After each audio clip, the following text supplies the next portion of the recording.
नमस्कार दोस्तों, गार्गी क्लासेस पर आपका स्वागत है। डेट आज की 13 दिसंबर 2021 और देख लेते हैं इंडियन एक्सप्रेस के इंपॉर्टेंट आर्टिकल्स जो अभी हम इस वीडियो में डिस्कस करेंगे एडिटोरियल और आइडिया पेज से।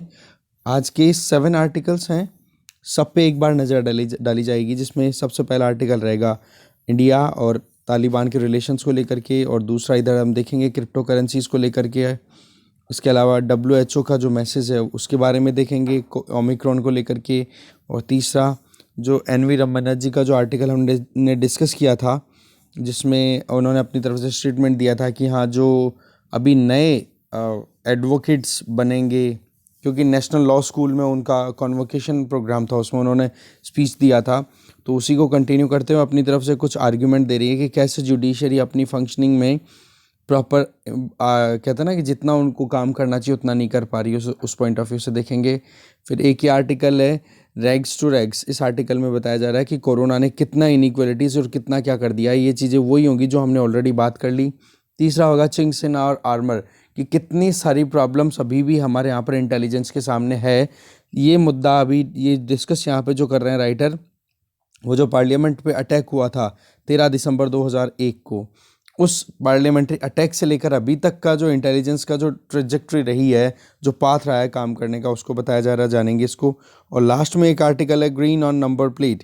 इस आर्टिकल में देखो इलेक्ट्रिक व्हीकल पॉलिसीज़ की बात की जा रही है कि दिल्ली की इलेक्ट्रिकल व्हीकल पॉलिसी जो है वो टारगेटेड मैनर में काम कर रही है, जिससे कि पोल्यूशन भी कंट्रोल हो सके, एनवायरनमेंट प्रोटेक्शन हो ही जाएगा, और ज़्यादा से ज़्यादा कहते हैं ना कि जो डिपेंडेंसी है फ्यूल पे, फॉसिल फ्यूल पे, उसको भी रिड्यूस की जा पाएगी। तो उसके लिए बोला दिल्ली की सरकार ने बहुत ज़्यादा डेडिकेटेड मैनर में काम किया है।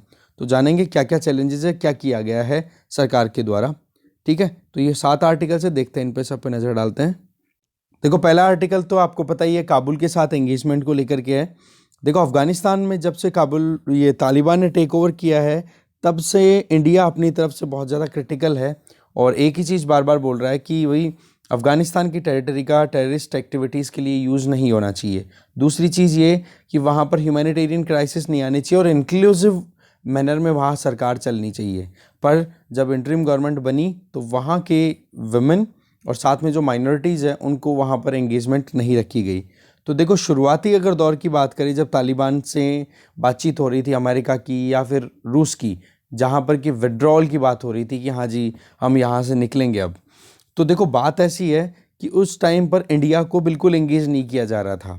पर फिर उसके बाद में वो बात ठीक है कि नेशनल सिक्योरिटी एडवाइज़र लेवल की बातचीत हुई, तो इंडिया खुद वहाँ पर एक्टिवली पार्टिसिपेट कर रहा है, जिसमें कि इंडिया के NS अजीत डोभाल जी ने जितने भी कंट्रीज़ जिनकी बॉर्डर शेयर होती है अफ़गानिस्तान के साथ में जो भी की स्टेक होल्डर्स हैं अफ़गानिस्तान में, उन सब के NSAs को इनवाइट किया था।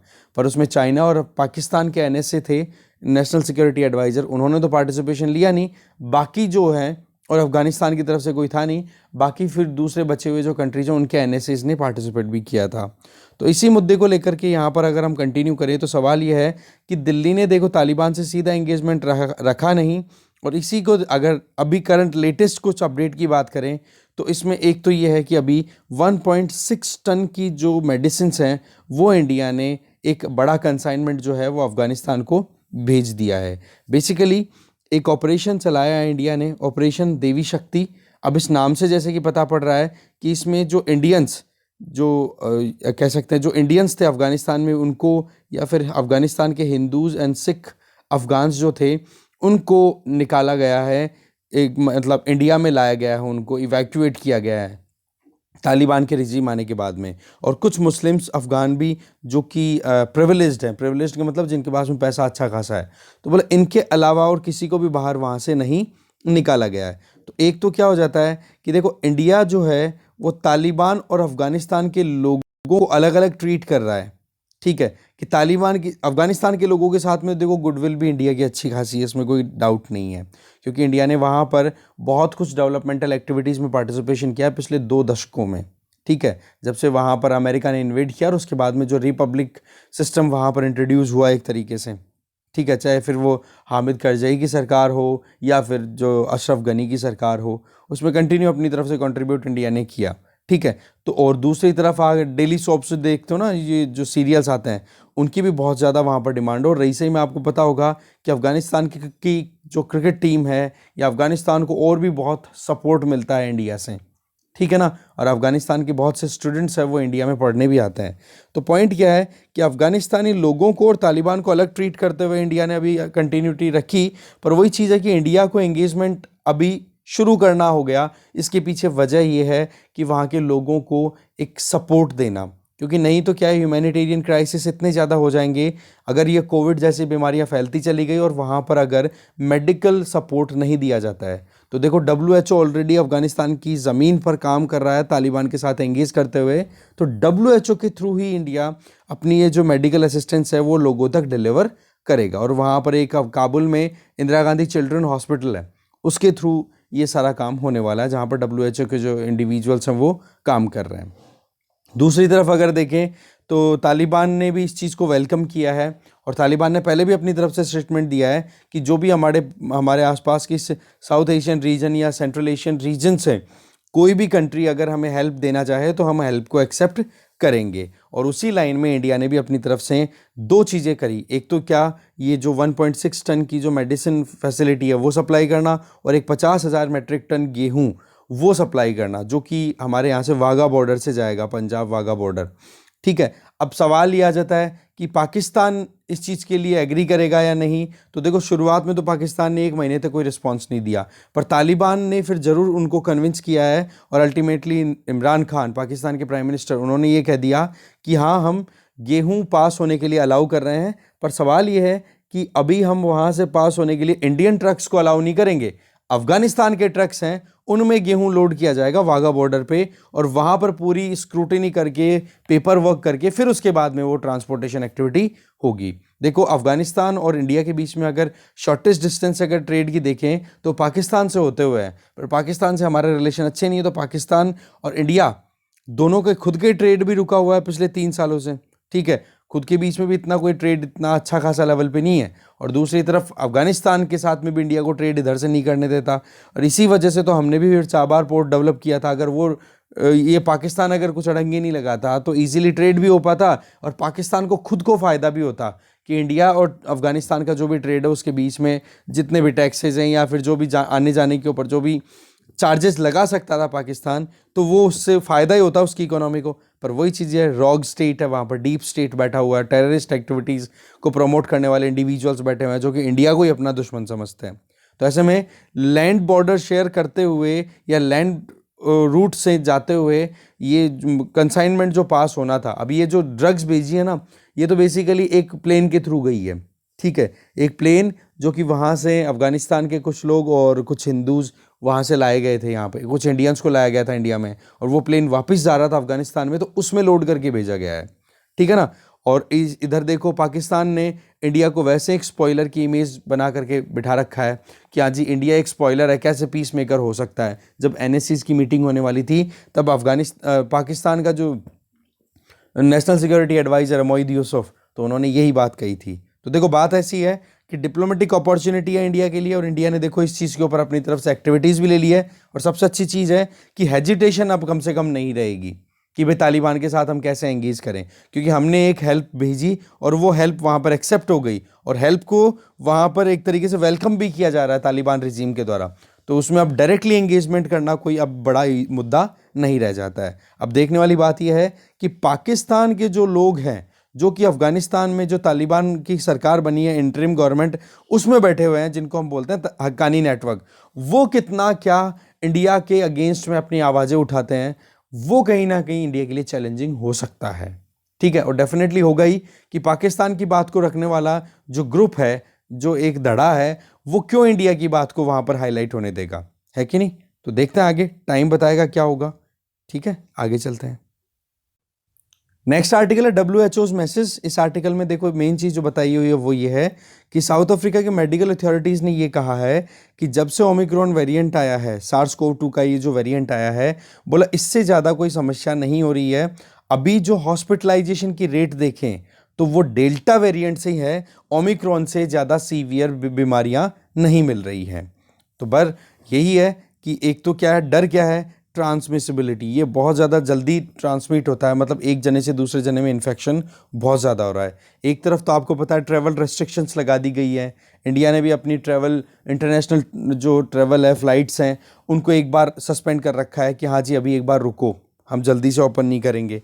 तो इस केस में क्या हो जाता है कि ट्रैवल रेस्ट्रिक्शंस इसलिए लगाई गई कि ओमिक्रॉन का ज़्यादा स्प्रेड ना हो, पर उसके बावजूद भी 50 से ज़्यादा कंट्रीज इंक्लूडिंग इंडिया, यहाँ पर बहुत ज़्यादा इसके इन्फेक्शन केसेस आते चले जा रहे हैं। तो डब्ल्यूएचओ ने वैसे तो अपनी तरफ से एक स्टेटमेंट तो क्लियर कर दिया कि भाई केवल ट्रैवल बैन करने से कुछ नहीं होगा, वैक्सीनेट करो अपनी जनता को, ठीक है, सिक्योर करो, इम्यून बनाओ। दूसरी तरफ डब्ल्यूएचओ ने यह भी कहा है कि ओमिक्रॉन की रियलिटी को जानते हुए ही हमें आगे काम करने की ज़रूरत है। नहीं तो अगर ओमिक्रॉन को हम ज़्यादा एक उस तरीके से कह देंगे ना कि हाँ जी बहुत ही ज़्यादा सीवियर केसेस आने लग गए हैं जबकि आ नहीं रहे हैं, तो बोलो उसकी वजह से एक ऐसा कह सकते हैं ना माहौल बन जाएगा जिसकी वजह से वैक्सीन होर्डिंग करना शुरू कर देंगे और पैसा बनाने के लिए। एग्जैक्टली वैसे ही जैसे ब्लैक मार्केटिंग होती है हमारे यहाँ पे, ठीक है ना, कि हाँ भाई भाव बहुत ज़्यादा चले गए, मतलब भाव सस्ते हैं, चलो ठीक है इकट्ठा कर लो, प्याज इकट्ठा कर लिया बहुत सारा, और फिर जब प्याज के भाव हाई होने लगे तब फिर मार्केट में बेचना शुरू कर दिया और मुनाफा कमा लिया एक महीने के अंदर अंदर लाखों रुपए, करोड़ों रुपए। तो बोले ये वैक्सीन होर्डिंग होनी शुरू हो जाएगी, इसलिए इस वेरिएंट की जो रियलिटी है वो सबके सामने होनी चाहिए, और यही चीज़ डब्ल्यूएचओ ने अपनी तरफ से डिलीवर की है। ठीक है जी, एक होनी चाहिए, देखो सेफ्टी फर्स्ट अप्रोच तो देखो सबसे ज़रूरी है, prevention is better than cure, तो उसके अलावा तो कोई ऑप्शन ही नहीं बचता, जिसमें मास्क पहनना, फिजिकल डिस्टेंसिंग है, उसको तो हम इग्नोर कर ही नहीं सकते हैं, राइट। इसके अलावा पेंडेमिक जो है इसके सोशियो इकोनॉमिक फॉलआउट, इसके जो इफ़ेक्ट हैं, इसके जो रिजल्ट्स हैं सोशियो इकोनॉमिक डोमेन में, उसको भी देखो मैनेज करना बहुत ज़्यादा ज़रूरी है, क्योंकि हमने देख लिया, कितनी रिपोर्ट्स देखी, कितनी ज़्यादा इनइक्वालिटीज़ प्रेवलेंट हो चुकी हैं, बढ़ चुकी हैं इस वायरस की वजह से। और इसी चीज़ को हम कंटिन्यू करते हुए नेक्स्ट आर्टिकल भी इसी के इफेक्ट की वजह से देखेंगे कि हाँ क्या क्या चैलेंजेस है, क्या करने की ज़रूरत है, ठीक है। और बाकी इसके अलावा देखो सार्स का जो फर्स्ट वेरिएंट आउटब्रेक हुआ था ना 2002-3 के लगभग, चाइना में हुआ था मेनली। उस टाइम पर एक चीज बड़ी क्लियर थी कि एक एफिशिएंट अलर्ट सिस्टम अगर हो, जिससे कि अगर कोई भी वेरिएंट आ रहा है, कोई भी नया इन्फेक्शन आ रहा है, किसी भी तरीके की इन्फेक्टियस बीमारी आ रही है, तो उसकी कोई भी माइक्रोब है, फॉर एग्जांपल ये पैथोजन ही है, आप ये मानो माइक्रोब ही एक तरीके का वायरस, तो इसका आउटब्रेक अगर होना तो जल्दी से एक बार ये डिक्लेयर कर देना कि हाँ जी जल्दी से अपने अपनी जो हेल्थ इंफ्रास्ट्रक्चर उसको बूस्ट कर, मतलब अच्छी से अलर्ट रखो, इस तरीके की बीमारी आ गई है और ये बीमारी बहुत जल्दी ट्रांसमिट होती है, नेशनल बॉर्डर्स को भी नहीं देखती है, चाइना से शुरू होकर के पूरी दुनिया को ये बीमारी बर्बाद कर देगी। ऐसी अगर सिग्नल्स दे दिए जाएं तो फिर इसमें क्या अलर्ट होना बहुत बेनिफिट दे जाता है, ठीक है ना। तो एफिशिएंट अलर्ट सिस्टम बहुत इंपॉर्टेंट रोल प्ले करता है, तो ये एक चीज़ बड़ी इंपॉर्टेंट है। तो डब्ल्यूएचओ ही इकलौती एक ऐसी एजेंसी है जो कि इस तरीके की एक्टिविटीज़ को, कम से कम हेल्थ इमरजेंसीज को इंटरनेशनल लेवल पे टैकल करने के लिए काम कर रही है। तो देखो इनको खुद का अपना जो मैसेज डिलीवर करने का जो तरीका है ना, उसको सही करना होगा। नहीं तो अगर कहीं पर भी गड़बड़ अगर होती है, थोड़ी सी भी, अगर कहते हैं ना कि इन्फॉर्मेशन आपने टाइम पे नहीं दी, वही आधी अधूरी इन्फॉर्मेशन भी कहीं ना कहीं घातक साबित हो जाती है, तो वो वाली बात है। तो बोला इंप्रूव करो अपने अलर्ट सिस्टम को, डब्ल्यूएचओ के सिस्टम को, तब जाकर के इस तरीके की जो बीमारियां हैं जो कि नेशनल बॉर्डर्स की भी इज्जत नहीं करती हैं, बोला उनको टैकल करना बहुत हद तक पॉसिबल हो पाएगा, नहीं तो फिर ये मुश्किलें पैदा होती रहती हैं। ठीक है, आगे चलते हैं हम। देखो नेक्स्ट आर्टिकल है रैग्स टू रैग्स। देखो इस आर्टिकल में कुछ पॉइंट्स हैं जो कि हमारे रिपीट होंगे, पर इसको जल्दी से कवर करेंगे। देखो ईशान बख्शी के द्वारा लिखा हुआ ये आर्टिकल है, ये आपने देख ही लिया अभी रिसेंटली जो वर्ल्ड इनइक्वालिटी रिपोर्ट आई थी, जिसमें ये था कि इंडिया एक अनइक्वल इकोनॉमी है, ठीक है। इसमें हमने भी बहुत सारा डेटा देख लिया, इसलिए हम ज़्यादा उस डेटा की बात नहीं करेंगे, जिसमें हमने देखा था कि इंडिया के जो टॉप 10% इंडिविजुअल्स, उनके पास में इंडिया की 57% नेशनल इनकम का हिस्सा आता है, ठीक है। इसके अलावा नेशनल इनकम का 57% हिस्सा है। इसके अलावा टॉप 10% या 1% की बात करें तो 22% तक उनके पास में नेशनल इनकम हो रही है। वही चीज़ें रिपीट हो रही है, कुछ नया नहीं है। तो ऐसे में बात क्या आ जाती है कि अभी जो सिचुएशन इस वायरस की वजह से क्रिएट हुई है, तो क्या क्या मेन चैलेंजेस आ रहे हैं, उन चैलेंजेस पे अगर फोकस करें तो ये हैं। सबसे पहला चैलेंज, सबसे बड़ी मुश्किल, एजुकेशन इनइक्वालिटी। जहाँ पर कुछ बच्चों को तो बहुत ही अच्छी एजुकेशन की व्यवस्था मिल गई इस कोविड के टाइम पर भी, और बहुत सारे बच्चे जिनको मजबूरन स्कूल छोड़ना पड़ा, चाइल्ड मैरिज के वो शिकार हो गए, चाइल्ड लेबर के वो शिकार हो गए, ये प्रॉब्लम आनी शुरू हो गई। ऑनलाइन एजुकेशन किसको मिलनी थी? जिनके पास में सिस्टम्स अवेलेबल थे, इंटरनेट अवेलेबल था, और जिनके पास में नहीं था उन लोगों को एजुकेशन नहीं मिल पाई। इसका मतलब केवल इकोनॉमिक डोमेन ही नहीं, सोशल डोमेन में भी इसका बहुत ज़्यादा असर देखने को मिला। जैसे कि प्रथम एनजीओ की असर रिपोर्ट 2021 के हिसाब से अगर देखें तो उसमें सीधा सा यही है कि लो इनकम चिल्ड्रन जो है, लो इनकम हाउस होल्ड के जो बच्चे हैं, उन लोगों को लेवल प्लेइंग फील्ड अवेलेबल नहीं हो पाया, उनको बहुत सारी मुश्किलें हुई है। और ये भी चीज़ क्या निकल के आई थी कि बहुत सारे बच्चे जो हैं वो अपनी प्राइवेट स्कूल को छोड़ करके और गवर्नमेंट स्कूल्स में एडमिशन ले चुके हैं। इसका मतलब क्या हुआ कि उनके जो हाउस होल्ड की जो इनकम है वो भी डाउन हुई है। दैट मीन्स अनएम्प्लॉयमेंट भी राइज हुआ है और वेजेस हैं उनमें भी रिडक्शन देखने को मिला है। तो एजुकेशन का सबसे बड़ा नुकसान। इसके बाद में देखो, स्मार्टफोन्स का पेनिट्रेशन अभी भी बहुत कम है, और जिन घरों में स्मार्टफोन आया भी है ना कोविड के टाइम पे, वहाँ पर बच्चों को पढ़ने के लिए वो स्मार्टफोन नहीं दिया गया। ऐसे भी बहुत सारे केसेस आए थे, ऐसी भी रिपोर्ट बताई थी असर 2021 ने। इसके आगे अगर देखें तो एजुकेशन में अगर गैप है तो आपको पता ही है, तो फाउंडेशनल गैप हो गया जो कि परमानेंट रहेगा एक इंडिविजुअल की लाइफ में। उसको करेक्ट करने के लिए माँ बाप ने फिर अपने बच्चों को ट्यूशन्स भी दिलाने की कोशिशें की है, पर उसकी वजह से और इकोनॉमिक बर्डन आ गया उन पे। फिर अब बात आ जाती है, देखो कि और क्या चैलेंज है, जिनमें 3 और कैटेगराइजेशन कर रहे हैं। सबसे पहला तो ये आ जाता है कि लेबर फोर्स पार्टिसिपेशन बहुत ज़्यादा डिक्लाइन कर गया। ठीक है जी, लेबर फोर्स पार्टिसिपेशन बहुत कम हो गया।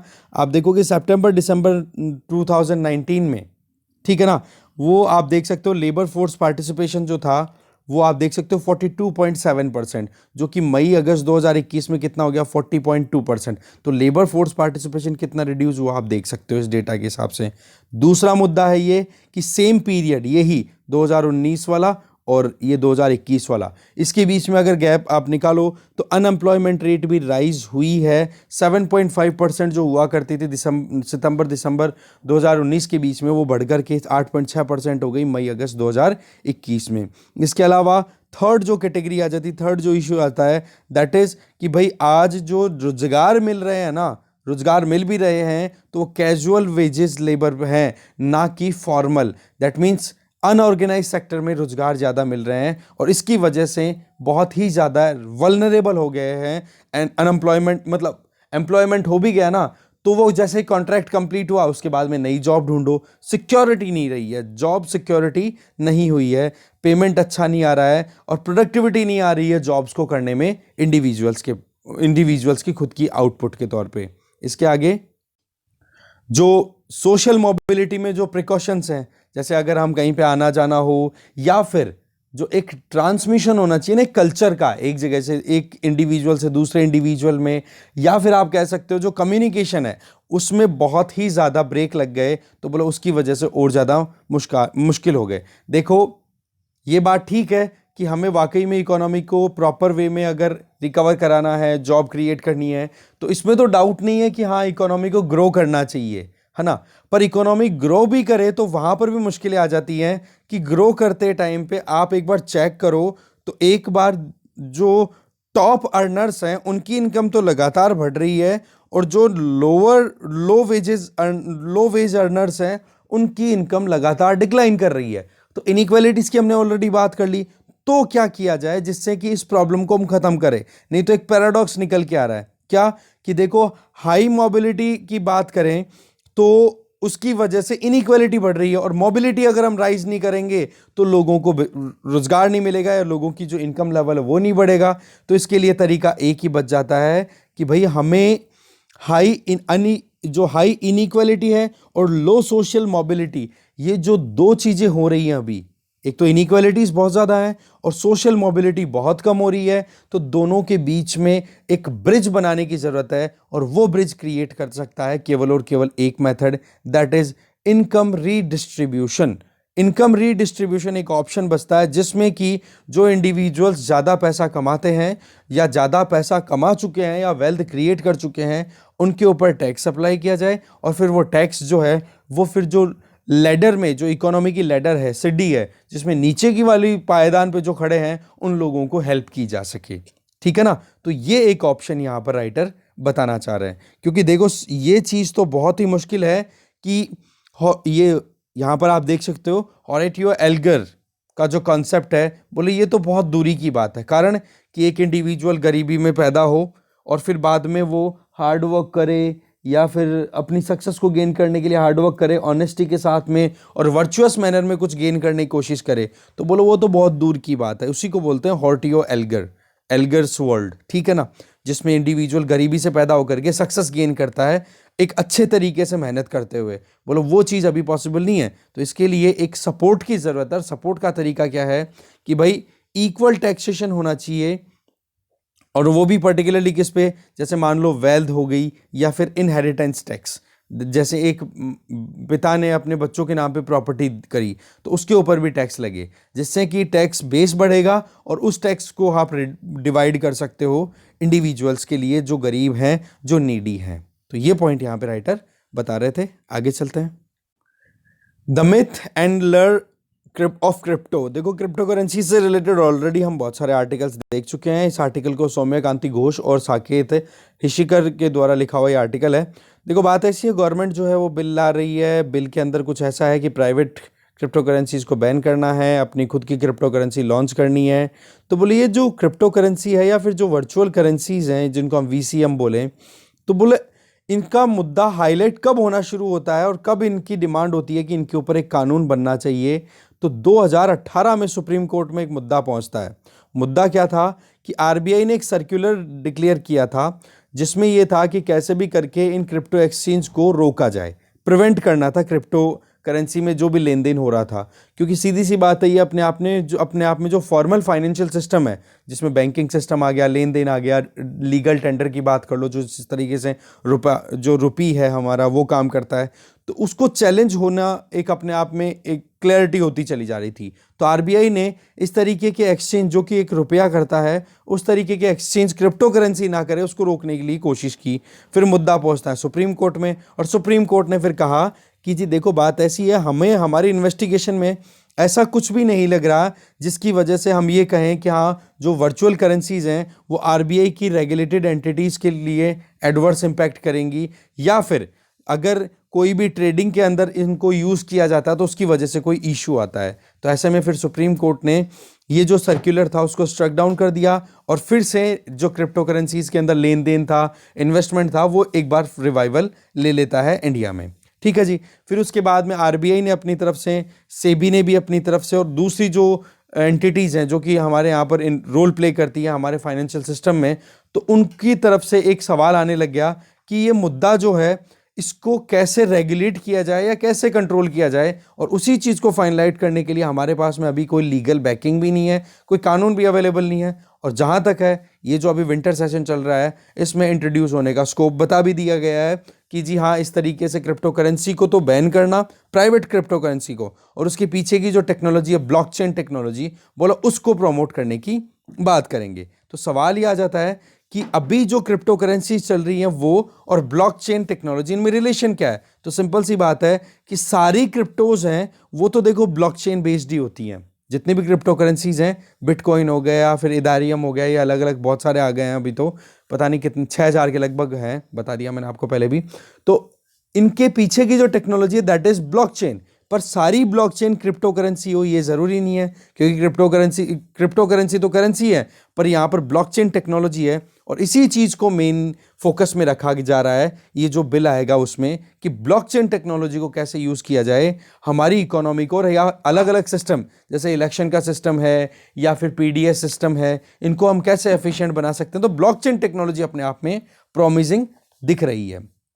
ठीक है। और इसी चीज़ के ऊपर मेन डिबेट अभी चल रहा है कि भाई क्रिप्टो करेंसीज जो है वो तो देखो चैलेंज क्रिएट कर रही है अलग अलग सेगमेंट्स के लिए, वो हम देखेंगे, पर जो ब्लॉकचेन टेक्नोलॉजी उसकी यूटिलिटी बहुत ज़्यादा है। अब देखो क्रिप्टो करेंसी क्या क्या चैलेंज क्रिएट कर सकती है। पहला तो सॉवरेनिटी। इसका मतलब क्या होता है कि जी भाई सीधी सी बात है, मनी लॉन्ड्रिंग। ठीक है, एक सॉवरेनिटी का मतलब हो गया कि भाई जो सरकार चल रही है वो अपने हिसाब से कानून बनाए, और सरकार जो है वो लेजिटिमेट है, उसको सब लोग एक्सेप्ट भी कर रहे हैं और वो वोट भी देते हैं, हर 5 साल में इलेक्शंस भी हो रहे हैं इसकी, और साथ में अगर वोटिंग भी नहीं हो रही है तो उनको कम से कम लोग एक्सेप्ट तो कर रहे हैं कि हाँ जी ये हमारे कर्ता धर्ता हैं, ये हमारे रूलर्स हैं। ठीक है, तो ऐसे में आरबीआई की रेलेवेंस, सरकार की रेलेवेंस, ये सारी चीज़ें कहीं ना कहीं इकोनॉमिक एक्टिविटीज़ पर डिपेंडेंट होती हैं। अब वहाँ पर अगर क्रिप्टो करेंसी इंट्रोड्यूस हो जाती है और वो टेररिस्ट एक्टिविटीज़ को प्रमोट करने में हेल्प कर दे या फिर मनी लॉन्ड्रिंग में हेल्प कर दे, तो इसकी वजह से कहीं ना कहीं ये जो सॉवरेन्स है इनके लिए चैलेंज क्रिएट हो जाएगा। तो पहला मुद्दा। दूसरा मुद्दा ये कि जो फाइनेंशियल मार्केट है जिसमें ये जो आरबीआई का रोल होता है कि हाँ इन्फ्लेशन को कंट्रोल करना, मनी सर्कुलेशन को कंट्रोल करना, वहाँ पर क्रिप्टो करेंसीज डिस्टर्ब कर देंगी। वो आपने हम जान लिया अच्छे से कि जहाँ पर भी आरबीआई को लगता है कि इन्फ्लेशन ज़्यादा है तो आरबीआई अपनी जो पॉलिसी रेट्स है, repo rate, reverse repo rate rise कर देता है, तो मार्केट से जो रुपया घूम रहा है उसको कलेक्ट कर लेता है, एब्जॉर्ब कर लेता है। तो उस चीज़ को यहाँ पर कहीं ना कहीं प्रॉब्लम क्रिएट कर देगी क्योंकि क्रिप्टो करेंसीज, अगर ये प्राइवेट क्रिप्टो करेंसीज की बात करें तो इनके पास में कोई सेंट्रल एंटिटी नहीं है इनको रेगुलेट करने के लिए। और तीसरा जो चैलेंज आ जाता है वो ये कि भाई इनकी जो वैल्यूज है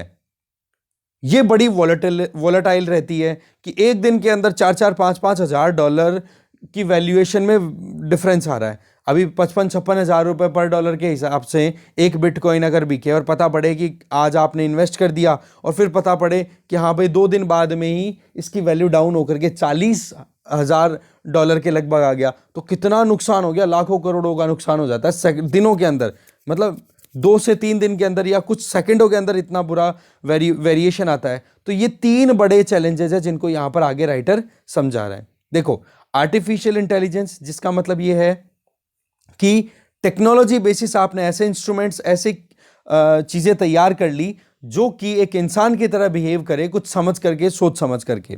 तो देखो, आर्टिफिशियल इंटेलिजेंस के जो कमेंटेटर्स हैं, सपोर्टर्स हैं, एक्सपर्ट्स हैं, उनका ये मानना है कि भाई एल्गोरिदम बेसिस ये बिटकॉइन और ये क्रिप्टो करेंसीज ये जनरेट होती हैं, और आज ये एल्गोरिदम बेसिस जो सिस्टम है ये इतना ज़्यादा बढ़ रहा है जिसकी वजह से डेफिनेटली आने वाले टाइम के ऊपर, कहते हैं ना, बैलेंस ऑफ पावर है वो चेंज होने वाला है। तभी तो यहां पर बोल दिया ट्रीटी ऑफ वेस्टफेलिया।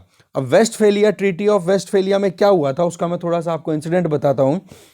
ये ट्रीटी 17th सेंचुरी में साइन हुई थी, है ना, 1630 के लगभग। और इस ट्रीटी के बाद में यूरोप में एक बैलेंस ऑफ पावर जो सिस्टम था ना, कि जिसमें कौन पावरफुल है कौन वीक है, उसमें ड्रास्टिक चेंज आया था।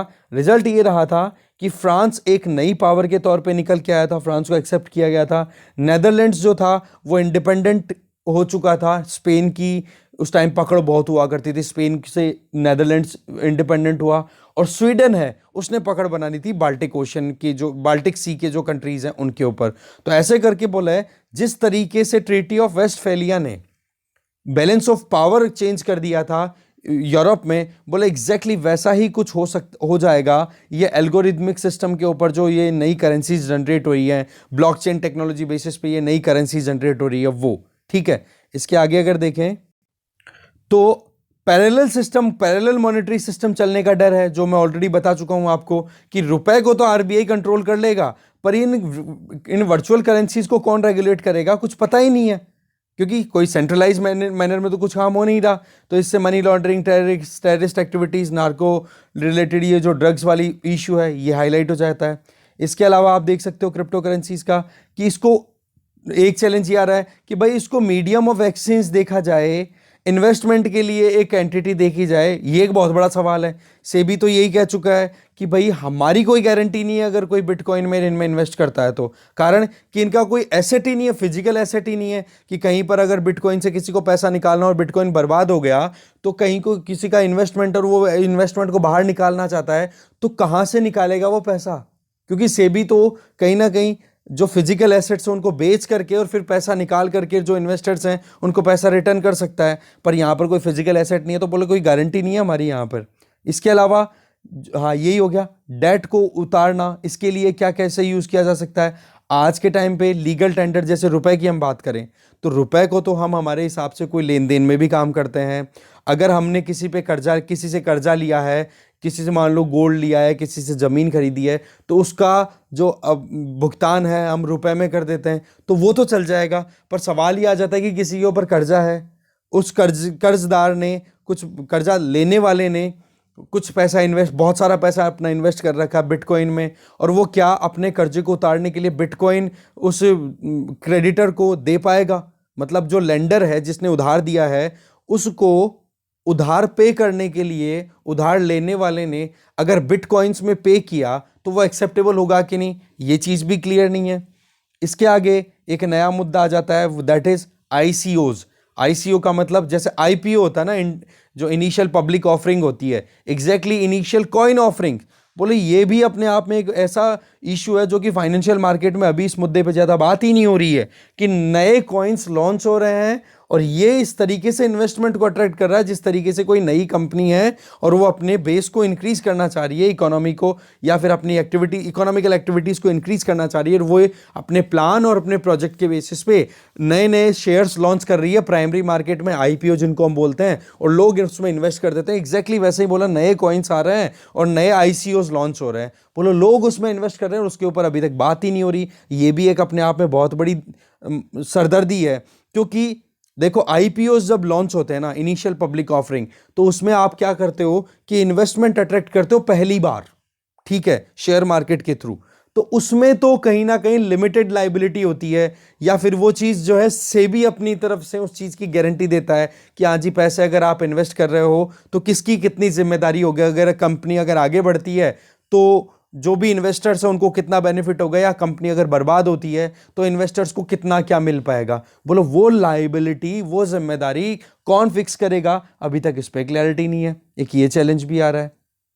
ठीक है, सेबी ने तो अपनी तरफ से ये चीज़, अपनी पोजीशन क्लियर कर ही दी कि भाई सीधी सी बात है, इस मुद्दे के ऊपर हमारी तरफ से अभी तक कोई रेगुलेशन या वो नहीं है, तो जो भी इन्वेस्ट कर रहा है वो अपनी रिस्क पे कर रहा है। ठीक है, इसके अलावा लिक्विडिटी मेंटेनेंस की बात हम ऑलरेडी कर ही चुके हैं कि मार्केट में अगर रुपया घूम रहा है तो आरबीआई 2 मिनट में इंटरेस्ट रेट को राइज करके उस रुपए को इकट्ठा कर सकता है। पर ये क्रिप्टो करेंसीज कितनी घूम रही है, इनको कौन रेगुलेट करेगा? और 6,000 के लगभग अगर मार्केट में करेंसीज घूमने लग गई तो फिर एक करेंसी को दूसरी करेंसी में कन्वर्ट करना, इन वर्चुअल करेंसीज को, तो क्या लेन देन हो पाएगा? कुछ आइडिया नहीं है इन चीज़ों का, तो डिसरप्शन खतरनाक है। ठीक है ना। इसके आगे अगर देखें, कुछ कंट्रीज ने तो देखो मीडियम ऑफ एक्सचेंज के तौर पे भी इन वर्चुअल करेंसीज को मान लिया और एटीएम्स तक ओपन कर दिए हैं। पर वही बात आ जाती है कि इंडिया किस तरीके से टैकल करेगा, तो वहां पर मुद्दा आ जाता है, क्योंकि सीधी सी बात है, ये जो सेगमेंट है इसमें भी कंपटीशन है।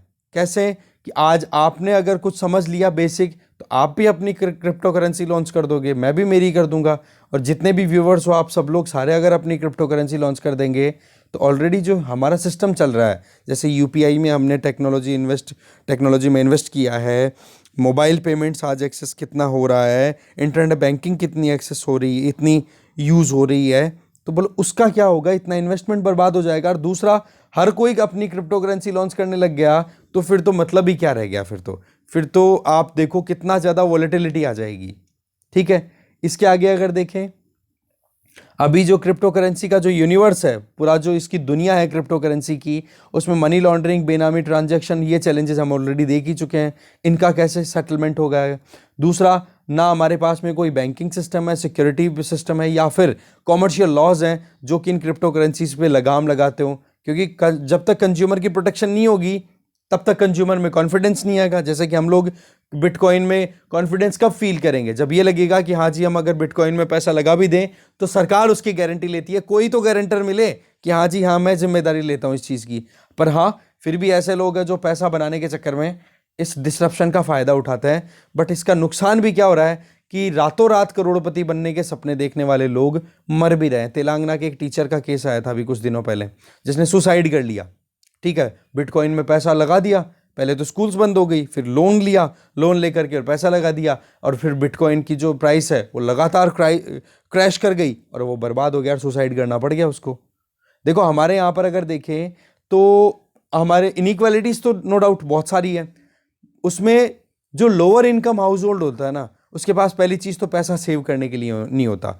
दूसरी चीज ये होती है कि पैसा अगर होता भी है तो हमारे यहाँ पर जो फोकस है वो है CASA पे, करंट अकाउंट या फिर सेविंग अकाउंट ओपन करवाते हैं। और अगर थोड़ा ज्यादा पैसा होता है तो हम टाइम डिपॉजिट, टर्म डिपॉजिट या टाइम डिपॉजिट जैसे FD RD इनमें लगा दिया, या फिर कहीं पे इन्वेस्टमेंट कर दिया कहीं शेयर मार्केट में, वो थोड़ा सा आगे लगता है।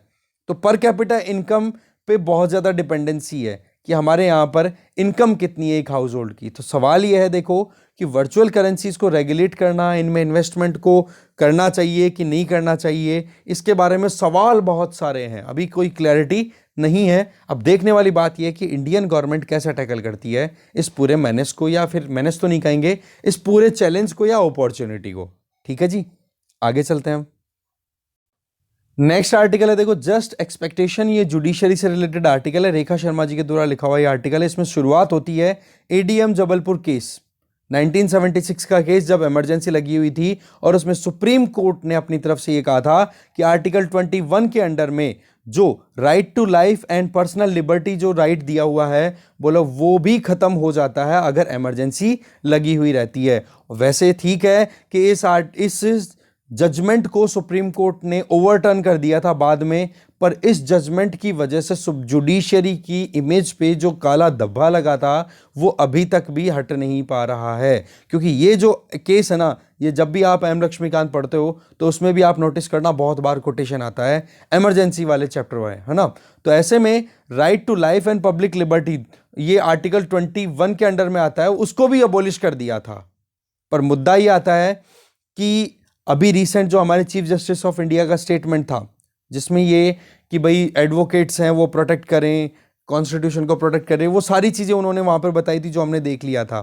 पर सवाल ये है कि हर किसी को अपनी एक्टिविटीज़ करने से पहले, राइटर ये बोलना चाह रही है कि उनको एक आइवरी टावर में नहीं रहना चाहिए। आइवरी टावर का मतलब कि भाई आप केवल और केवल थ्योरीज में फंसे पड़े हो कि ऐसा होना चाहिए, जबकि रियलिटी कुछ और है।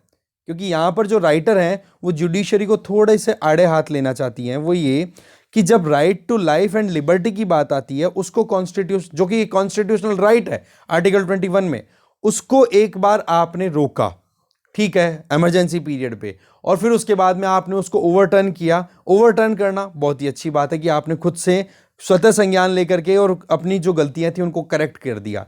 पर हर बार आप ये कह दो to err is human, that means कि भाई एक इंसान है वो तो गलतियों का पुतला है, तो ये कह के आप एक्सेप्शन नहीं कर सकते। हर बार अपनी गलतियों को छुपाने के लिए, अपनी कमियों को छुपाने के लिए आप ये नहीं कह सकते कि इंसान जो है वो गलतियों का पुतला है, नहीं तो फिर बाद में आपकी रेलेवेंस खत्म हो जाती है। तो मेन चीज़ क्या आती है यहाँ पर कि भाई अभी जिस तरीके से एक्टिविटीज़ जुडिशरी में हो रही हैं, बोलो उस पर कहीं ना कहीं जुडिशरी को थोड़ा सोचने की ज़रूरत है। इस चीज़ को देखो, कांग्रेस के MP शशि थरूर जी ने भी पार्लियामेंट में हाईलाइट किया कि जो हाई कोर्ट है या सुप्रीम कोर्ट के जजेस हैं, उनकी salary and condition of service amendment bill, इसके ऊपर मुद्दा चल रहा था।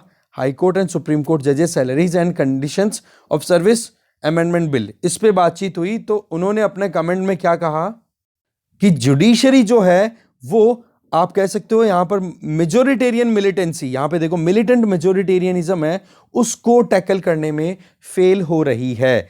कि बोले जिनके पास में नंबर्स ज़्यादा हैं वो अपनी मनमानी करते चले जा रहे हैं और उनके ऊपर कोई लगाम नहीं ले जा रही। जैसे कि हम डेमोक्रेसी की बात करते हैं तो 3 पिलर्स पे टिकी हुई है, इसमें एक दूसरे को वो चेक एंड बैलेंस करते हैं। और जुडिशरी इसमें सबसे ज़्यादा हम सुप्रीम क्यों मानते हैं इंडियन कॉन्स्टिट्यूशन के बेसिस पे, क्योंकि अल्टीमेट जो इंटरप्रिटेशन है किसी भी लॉ का कॉन्स्टिट्यूशन के बेसिस पे वो जुडिशरी ही करेगी। तो सवाल ये आ जाता है कि जुडिशरी यहाँ पर जो मिलिटेंट मेजोरिटेरियनिज्म है बोलो उसको टैकल नहीं कर पा रही है, कि जहाँ पर सरकार है वो अपनी मनमानी, अपने मन में आए जो कानून बना रही है और उनको काउंटर नहीं कर रही है। इसके अलावा तृणमूल कांग्रेस के जो MP है उन्होंने भी अपनी तरफ से क्रिटिसिज्म दिया कॉलेजियम सिस्टम का, कि यहाँ पर अपने मन में आए जहाँ पर लोगों को ट्रांसफ़र कर दिया जाता है, रीट्रांसफ़र कर दिया जाता है, उनके पीछे की क्या रैशनल्स हैं वो भी क्लियर नहीं किए जाते हैं। जैसे कि मद्रास हाईकोर्ट के चीफ जस्टिस संजीव बनर्जी, उनको मेघालय हाईकोर्ट का चीफ जस्टिस बना दिया। तो सवाल ये है कि ये हमने पहले भी डिस्कस किया था कि हाईकोर्ट के चीफ जस्टिस की पोस्ट में कोई डिस्क्रिमिनेशन नहीं है, पर सवाल ये है कि तमिलनाडु हाईकोर्ट, एक तो मद्रास हाईकोर्ट है जिसकी स्ट्रेंथ कितनी है, एक आप कह सकते हो रेलेवेंस कितनी है, स्टेटस क्या है उसका, और दूसरी तरफ आप मेघालय हाई कोर्ट की बात करो तो बोले इस तरीके से बहुत ज़्यादा खिलवाड़ होता है या फिर ये जो वेरिएशन या जो एक्टिविटीज़ है जुडिशरी में, बोलो वो कहीं ना कहीं अंडर स्कैन आ जाती है, अंडर क्वेश्चन आ जाती है। फिर आगे ये बात आ जाती है कि जुडिशरी और कहाँ कहाँ पर अपनी जो एक्टिविटीज़ है उनके ऊपर फोकस्ड नहीं है या फिर काम नहीं कर पा रही है। जैसे आर्टिकल 370 को जब से एब्रोगेट किया गया है, इस मुद्दे को लेकर के सुप्रीम कोर्ट में बहुत सारी पिटिशंस लगी हुई है, बोलो इस पर अभी तक कोई फंक्शन या कोई काम नहीं किया गया है। इसके अलावा सिटीजनशिप अमेंडमेंट एक्ट है, इलेक्टोरल बॉन्ड है, इनको या फिर कह सकते हो डिटेंशन लॉज हैं, प्रिवेंटिव डिटेंशन लॉज हैं, उनको कोल्ड स्टोरेज में डाला हुआ है, उनके ऊपर कोई एक्टिविटी नहीं की जा रही है। जबकि दूसरी तरफ एक इंडिविजुअल को बेल मिले या ना मिले उसके ऊपर आप क्विकली एक्सेप्टेंस रख रहे हो, बेल की बात के ऊपर। ठीक है, तो सवाल क्या है कि भाई जो पेंडिंग इश्यूज है ना उनको आप जल्दी से जल्दी हैंडल करो, नहीं तो फिर वो एडीएम जबलपुर वाला जो मुद्दा है वो बार बार रिकॉल ही होता रहेगा। सही है, तो ऐसे में यही चीज यहां पे मेन बताई जा रही है राइटर के द्वारा। इसके आगे तो देखो यही चीजें बताई जा रही है, इसके अलावा और कुछ नहीं। देखो हर किसी चीफ जस्टिस के सामने इंडिया में जो चैलेंजेस है वो यही है कि वो एग्जीक्यूटिव्स की अकाउंटेबिलिटी फिक्स करने में कहीं ना कहीं अपने आप को मुश्किल के परिस्थिति से गुजरता हुआ पाता है। ठीक है, एक टाइम था जब कॉन्स्टिट्यूशनल बॉडीज वो बहुत पावरफुल थी, पावरफुल्ली इमर्ज होके आई थी। उस टाइम पे एग्जीक्यूटिव्स वीक थे, और वो टाइम था, ये जो टाइम था 1990s का, जो कॉलिशन सरकारें चल रही थी, उस टाइम पर जुडिशरी के जो वर्डिक्ट थे वो आप देखो। और जिस टाइम उस टाइम के जो इलेक्शन कमीशन ऑफ इंडिया के जो स्टेटमेंट्स थे, टीएन शेषन करके इलेक्शन कमीशन ऑफ इंडिया के मेन इलेक्शन कमिश्नर थे, उन्होंने जिस तरीके की एक्टिविटीज़ की थी, ठीक है, जो कोड ऑफ कंडक्ट है इनको अच्छे से इम्प्लीमेंट करना, सही है, तो वो चीज़ें उस टाइम पे हुई थी। अब सवाल ये आ जाता है कि तीन जो पिलर्स है, एग्जीक्यूटिव, जुडिशरी और लेजिस्लेचर, इन तीनों में से एग्जीक्यूटिव और जुडिशरी के बीच में तो देखो खींचतान चलती रहती है। अब इनमें एग्जीक्यूटिव्स अगर वीक हैं तो जुडिशरी अपने आप को बहुत अच्छे से असर्ट करती है, और एग्जीक्यूटिव अगर स्ट्रांग है, एग्जीक्यूटिव का डिपेंड हो गया किस पे कि लोकसभा में किसके पास मेजोरिटी है। सिंपल सी बात ही है, लोकसभा राज्यसभा में, ठीक है, जिससे कि वो अपने हिसाब से अपने कानून बनवा ले, और कानून बनवा ले तो उसके बाद में फिर जुडिशियल स्क्रूटनी होती है। अब जुडिशियल स्क्रूटनी अगर होती है, जिसको हम जुडिशियल रिव्यू भी बोलते हैं, तो जुडिशियल रिव्यू जो है उसके बेसिस पे फिर ये होता है कि हाँ जी कौन सा लॉ चलेगा कौन सा नहीं चलेगा। पर उसमें भी फिर जुडिशरी कुछ मुद्दों को लेकर के अगर उनको होल्ड पे डाल देती है तो सवाल उन पे भी उठता है। तो जब भी जुडिशरी की फंक्शनिंग की बात आए तो आप इनमें से कुछ चीज़ें हैं वो कोट कर सकते हो कि भाई जुडिशरी के ऊपर ये ब्लेम लगते हैं, एडीएम जबलपुर वाला मुद्दा है, वो आप यूज़ कर सकते हो। ठीक है, और बाकी जुडिशरी कितने अच्छे काम करती है वो आपको प्लस पॉइंट्स भी तैयार करने होंगे, क्योंकि इस आर्टिकल में हमने ज़्यादातर नेगेटिव पॉइंट्स पर बात की है, तो प्लस पॉइंट्स और अपने खुद के। ठीक है, आगे चलते हैं।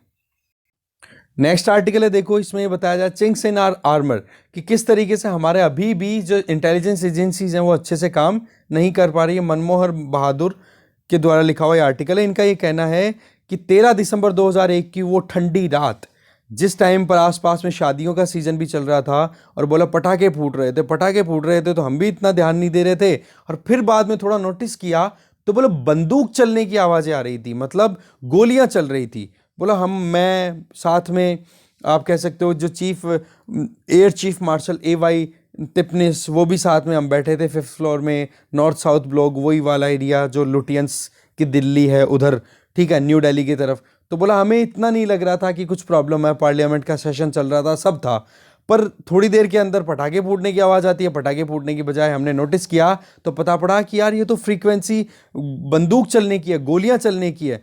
तब जाकर के हमने देखा कि 5 टेररिस्ट हैं जिनके पास में बंदूकें थी, वो लगातार फायर करते चले जा रहे हैं। और ये जो इंसिडेंट था ये 1999 के कारगिल वॉर के कुछ दिनों या कुछ मतलब 1-1.5 साल बाद में ही हो गया, 2 साल के अंदर अंदर ही ये हो गया था। तो बोले एक तो ये इंसिडेंट, फिर उस टाइम पर इंटेलिजेंस के ऊपर सबसे बड़ा सवाल कि भाई आपके पास में इंटेल ही नहीं थी कि भाई किस तरीके से सिक्योरिटी इंश्योर की जा सकती है। लॉ मेकर्स अंदर बैठे हैं पार्लियामेंट में, उनकी सिक्योरिटी इंश्योर नहीं की जा रही है, तो एक कॉमन मैन की कैसे होगी।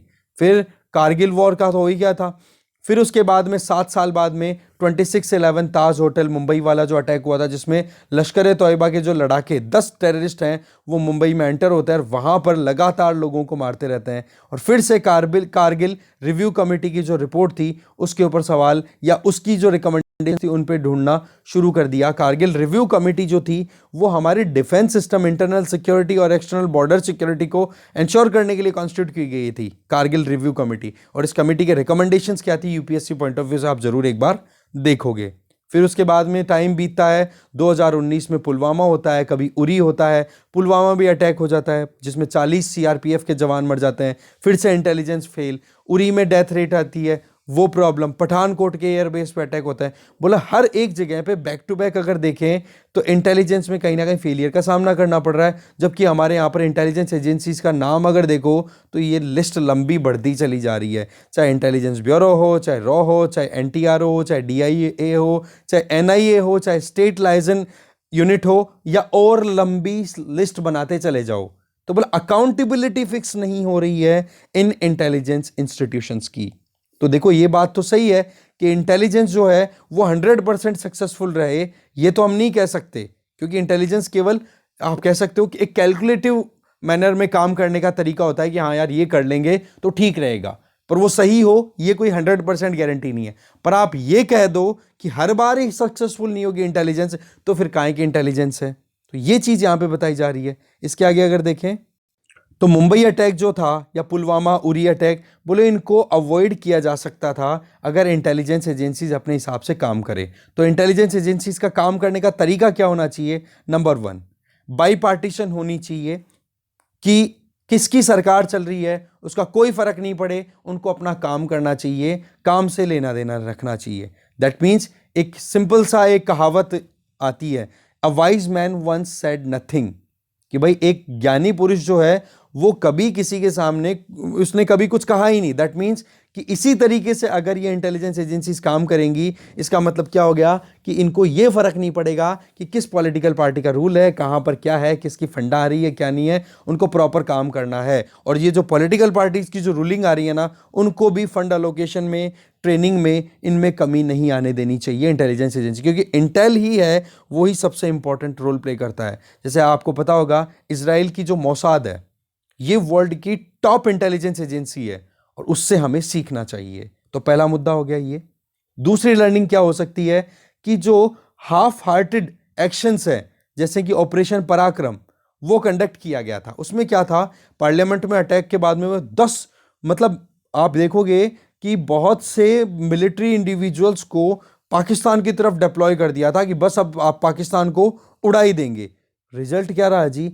कुछ ही ना तो लड़ाई हुई ना कुछ और, पैसा और खर्च हो गया, 10 महीने का टाइम और लग गया उसमें, 10 लाख से ज़्यादा मिलिट्री पर्सनल्स को आपने वहाँ पे डिप्लॉय कर दिया। क्या आउटकम निकला? नुकसान ही हुआ। उसके बाद में भी क्या पाकिस्तान अपनी हरकतों से हट पाया? बिल्कुल भी नहीं। तो एक तो हाफ हार्टेड एक्शन मत लो, एक्शन लो तो परमानेंट लो। और आपको लगता है कि हाँ एक मिलिट्री एक्शन करने से ही पाकिस्तान जैसी बीमारियां सही हो जाएंगी, तो ये भी अपने आप में एक बहुत बड़ा झूठ है। आपको खुद को इंटरनली स्ट्रांग करना होगा, अपने आप को इतना ज़्यादा, इंटेलिजेंस हमारी स्ट्रांग जितनी होगी उतना ही ज़्यादा हम पाकिस्तान जैसे कंट्रीज को सेटल कर पाएंगे। तो दूसरा मुद्दा हो गया हाफ हार्टेड ऑपरेशन मत करो। और तीसरा मुद्दा आ जाता है, राइटर ये कहते हैं कि भाई जो भी एक्टिविटीज़ हो रही है, जैसे पार्लियामेंट अटैक की अगर बात करें तो इससे ये देखा जाए कि हमारे डिसएडवांटेजेस क्या है हमारे सिस्टम में। जैसे कि हमारे खिलाफ जो यूज किए जाने वाले इंडिविजुअल्स हैं वो हमारे ही सिस्टम में कैसे घुल मिल रहे हैं वो करेक्ट करना जरूरी है, जिसको हम गुरिल्ला वॉर बोलते हैं, छुप करके वार करना। और माओ जेडांग ने अपनी इस गुरिल्ला वॉरफेयर की जो स्ट्रेटेजी थी उसको एकदम क्लियर कैसे बोला था कि आप मानो एक बड़ा सा समंदर है जिसमें बहुत सारी मछलियां हैं और उनमें से एक मछली है ना वो टेररिस्ट है या फिर वो गुरिल्ला है। अब उसको मारने के लिए क्या करना पड़ेगा? उसको मारने के लिए हमें पूरे ओशियन को खाली करना पड़ेगा। तो क्या ये प्रैक्टिकली पॉसिबल है? जी, इसके लिए आप क्या कर सकते हो कि हमें जो सोशल डिस्कॉर्ड है ना हमारी सोसाइटी के अंदर, जो लड़ाइयाँ हैं, एक धड़े का दूसरे धड़े से लड़ाइयाँ हो रही हैं, वो हमें कम करनी पड़ेगी, जिसकी वजह से एक इंडिविजुअल जो है वो एलिनिएटेड फील ना करे और उस एलिनिएशन का हमारा दुश्मन देश फायदा ना उठाए। तो तीसरा पॉइंट यहाँ पर ये बता रहे हैं, क्योंकि टेररिज्म का जो मैनेस है ना, इसमें कहीं ना कहीं ये हेल्प मिलती है जो लोकल से, जैसे कश्मीर वाला मुद्दा आपको पता ही है कि कैसे वहाँ पर मिलिटेंसी प्रमोट होती है। ठीक है, तो ये था इंटेलिजेंस को इंप्रूव करना, क्योंकि आज 20 साल हो गए इस पार्लियामेंट पे अटैक होने के, इस इंसिडेंट के, तो इसलिए ये आर्टिकल इन्होंने बताया कि इंटेलिजेंस को हमें इंप्रूव करने की ज़रूरत है। आगे चलते हैं। देखो लास्ट आर्टिकल है ग्रीन ऑन नंबर प्लेट। देखो नंबर प्लेट ग्रीन में प्रिंटेड है, दैट मीन्स इलेक्ट्रिक व्हीकल तो हो ही गया। तो देखो जस्मीन शाह के द्वारा लिखा हुआ आर्टिकल है, ये कहते हैं कि एयर क्वालिटी इंडेक्स के हिसाब से देखो तो इंडिया में लगभग 30 में से, वर्ल्ड की 30 में से 22 के लगभग ऐसी सिटीज़ है जो कि एयर क्वालिटी इंडेक्स में सबसे घटिया परफॉर्म कर रही है, और वो भी दिल्ली की अगर बात कर ले तो कहना ही क्या है। तो इलेक्ट्रिक व्हीकल्स की अगर बात करें तो ये लगातार बढ़ रहे हैं, और दिल्ली की सरकार कमिटेड मैनर में काम कर रही है, टारगेटेड मैनर में काम कर रही है, और टारगेट भी देखेंगे क्या है आगे। तो इसके लिए देखो कार्बन डाइऑक्साइड हो, चाहे नाइट्रोजन के ऑक्साइड्स हो, या फिर PM 2.5 एमिशन हो, इनको रिड्यूस करना बहुत ज़्यादा ज़रूरी होता है। और इसके लिए देखो सरकारों की अगर स्कीम्स की बात करें तो फेम स्कीम 1 जो कि 2015 के अप्रैल में लॉन्च हुई थी इलेक्ट्रिक व्हीकल्स को प्रमोट करने के लिए, जिसकी फुल फॉर्म हो गई faster adoption and manufacturing electric vehicles. फिर इसका सेकंड फेज है वो शुरू हुआ था अप्रैल 2019 में, जिसमें 10,000 करोड़ रुपए इन्फ्यूज किए गए। तो ऐसे में आप देख सकते हो फेम स्कीम जो थी इलेक्ट्रिक व्हीकल्स को प्रमोट करने की। फिर अभी लेटेस्ट अगर देखें तो अरविंद केजरीवाल जो कि दिल्ली के चीफ मिनिस्टर है, उनका टारगेट यह है कि 2024 आते आते हैं दिल्ली की सड़कों पर जितने भी व्हीकल्स घूमे उनमें से 25% इलेक्ट्रिक व्हीकल्स होने चाहिए। इस तरीके के एम्बिशियस टारगेट्स लेकर के अगर सरकारें काम करेंगी तो डेफिनेटली उनको आउटकम मिलेगा, और ये वाकई में इन्वेस्टमेंट को अट्रैक्ट करना है, जॉब्स भी क्रिएट कर रहा है, एनवायरनमेंट भी प्रोटेक्ट हो रहा है, इकोनॉमी के लिए बेनिफिशियल साबित हो रहा है, और इस चीज़ पे काम भी बहुत ही अच्छे तरीके से हो पा रहा है। अब सवाल यह है कि दिल्ली में इस तरीके के अचीवमेंट अगर लेने हैं या ऑल ओवर इंडिया में अचीवमेंट लेने हैं तो क्या क्या हमारे सामने चैलेंजेस हैं। सबसे पहला काम तो फर्स्ट जो अपफ्रंट चैलेंज है दैट इज कोस्ट। महंगी बहुत ज़्यादा है इलेक्ट्रिक व्हीकल्स डीजल और पेट्रोल व्हीकल्स के कंपैरिजन में, तो सब्सिडी दो। ठीक है जी। दूसरा मुद्दा कि चार्जिंग इंफ्रास्ट्रक्चर की कमी है, चार्जिंग इंफ्रास्ट्रक्चर डेवलप करो। दिल्ली में ये 3 किलोमीटर के दायरे के ऊपर एक चार्जिंग स्टेशन तैयार किया जा रहा है, बोला इसी तरीके के काम करने की जरूरत है। तीसरा बैरियर आ जाता है कि लोगों में अवेयरनेस नहीं है कि भाई कितना इकोनॉमिक बेनिफिट करता है कि एक रात अगर घर पे लगा करके सो तो चार्जिंग करके आप 3-4 दिन गाड़ी चला सकते हो, अगर 10 से 15 किलोमीटर की डिस्टेंस में आपको गाड़ी का अगर यूज करना है तो ये चीजें कितना बेनिफिट देंगी, एनवायरमेंटल बेनिफिट कितना है। ठीक है, तो इस तरीके के स्विच रैली कैंपेन जैसे सिस्टम तैयार करने चाहिए अलग अलग सेक्टर्स में, जिससे कि भाई दिल्ली के लोगों आप फॉसिल फ्यूल बेस्ड मोबिलिटी को अवॉइड करते इलेक्ट्रिक व्हीकल पे आ जाओ। ठीक है, बोले एग्जैक्टली वही चीज हमें दिल्ली की ही तर्ज पे और जगह पर करना होगा। तो सीधी सी बात है, जो एनवायरमेंटल कंसर्न है वो अकेली दिल्ली से तो होंगे नहीं टैकल, इसके लिए ऑल ओवर इंडिया में काम होने चाहिए। तो यही चीज यहाँ पे बताई जा रही है। तो ऐसे करके हमने पूरे आर्टिकल्स आज देख लिए हैं। Thank you very much for watching this video.